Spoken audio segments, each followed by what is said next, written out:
there are enormous charitable efforts in Pakistan, even from real estate developers. I see, things like free kitchens and lots of charitable giving to schools and hospitals and things like that.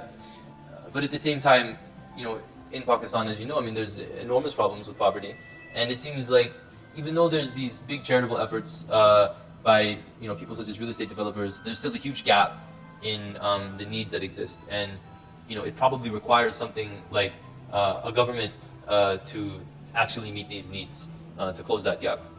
Yeah, absolutely. And I think the last few governments have made good effort in this direction.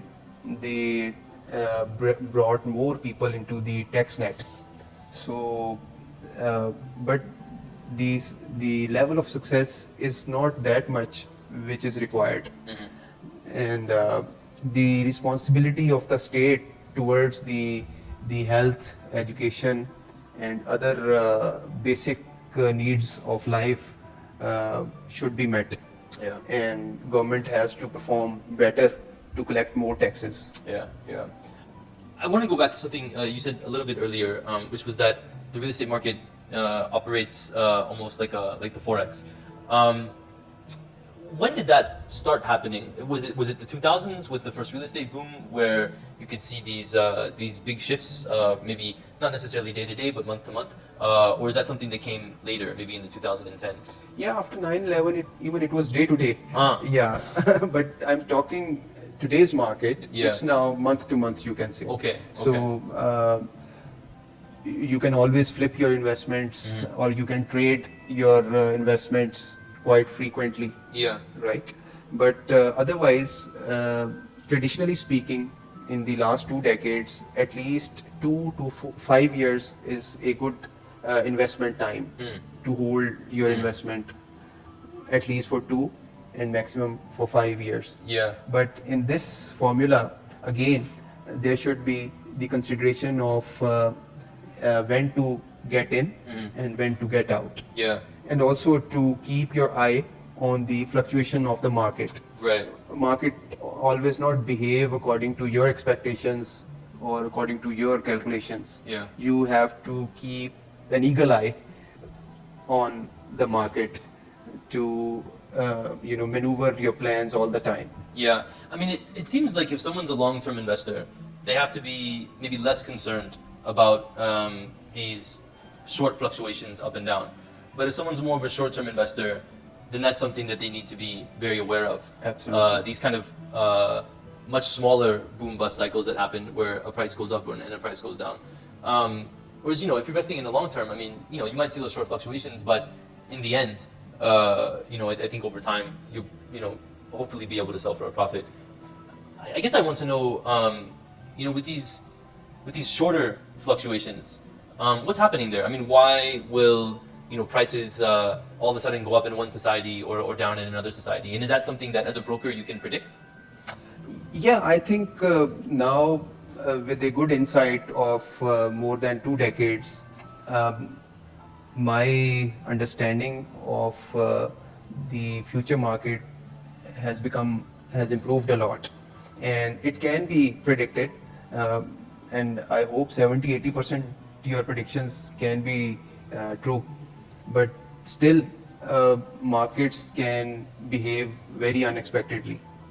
So as someone with I guess it would be about 25 years experience in the market now, I mean, what are some of the things you've learned to look for to predict these fluctuations? In fact, what I feel is that one needs to be more professional. 2-3 things for a common investor. One should not be possessive about any of his investments, and one should have some courage to make the bold decision in buying as well as in selling, right? And this phenomena needs little more work or little more to be more professional in this direction to get maximum profits out of it. In the coming days, I think that the market will go down in the coming few months, definitely, because it has already gained a lot in a short time.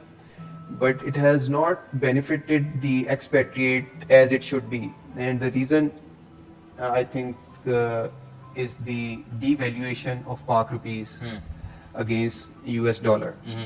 So, in the last 3-4 years, the devaluation of Pak rupees has hit badly to expatriates' wealth in Pakistan. Yeah, yeah, I hear a lot about that from overseas Pakistani investors, where there'll be some frustration because while the investment will gain in rupees, it'll actually be the same or sometimes even lose Exactly. in dollars or UAE currency or something else. So one has to, I think if they're investing in real estate, I mean, I guess number one, invest at the right time, get out at the right time, or number two, get really lucky and invest in a project that gains, maybe 100%, 200%, Yeah. sometimes even more, Yeah, you can. to make up for those currency fluctuations, which Yeah. does happen sometimes. It does happen. It does happen that you never knows the valuation or devaluation of the currency exchange rates. But on the other hand, real estate has become a global currency as well.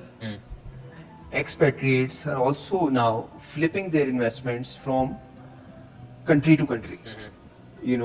They are selling something in US and buying in Islamabad, or they are selling something in Lahore and buying in Spain or in Dubai. So we have also seen a dark age of real estate in Dubai. Yeah. That was also crashed in, I think, 2005, 2006, and but it has also recovered a lot now. And also the same way, the boom we are seeing right now, it is an international phenomena. It's happening all around the globe, almost. Starting from Canada Yeah. to India and Pakistan and Dubai, and but I think UK's market has not benefited a lot from this current boom, and one of the reason is the Brexit. Can you say more about that? How did Brexit affect? Yeah, Brexit This- affects in this way that before this, lots of uh, people from the other European countries were coming to Great Britain, and they were occupying the houses. They were taking on rent or they were buying it. So now, as the pound and the euro has the different trade markets, and Britain is no more the part of the European community.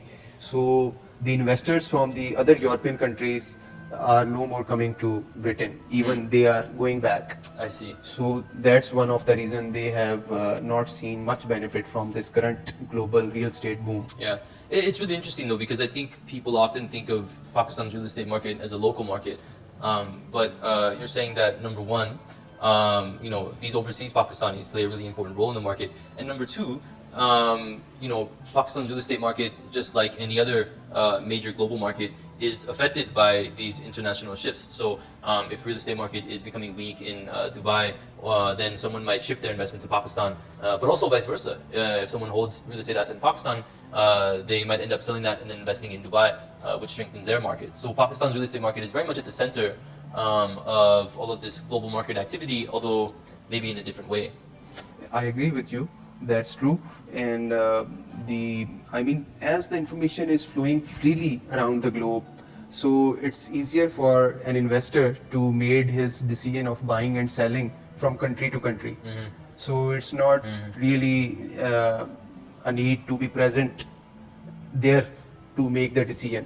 Yeah. So and also, the good economics, the good policies of the government, and good law and order situation, that also plays a vital role in the main investment markets like real estate or stock market or forex.